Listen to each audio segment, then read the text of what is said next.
মমতা নন্দী নামে একটা মহিলা তাইলে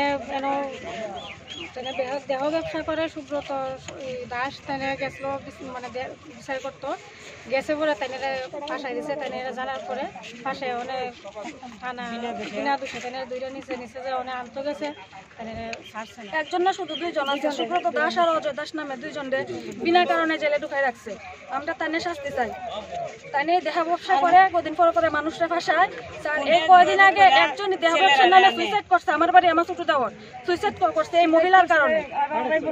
মহিলা একজনে কইছে গিয়ে সেটা তারা তো তদন্ত করতে আসবে যে কিটা হইছে আশেপাশে গ্রামের রাখে কইছে, কিন্তু গ্রামের কথা কি গ্রামের দাদারা যে গেছে থানাতে তাইরা আনতো তাইরা দিছে না, করছে 3 মাসের আগে থানো না ছাড়তো না যে একজন মহিলার কথা যে আপনারা এটা করছেন এটা তো ঠিক হয়েছে না। তাই একজন সমাজসেবী বিজেপির একজন কর্মী তারা দুজন তারা দুইটা নিছে, আর লগে আরো অনেক মানুষ আছে তারা পিছনে তারা টাকা দিয়া ষড়যন্ত্র করে মহিলা স্বামীরা একখানা যে করছে করে ছিল তারা এই দুইটা নিছে। তখন আমরা একটাই দাবি যে সুব্রত দাসে মুক্তি চাই, বিচার পরে হইব।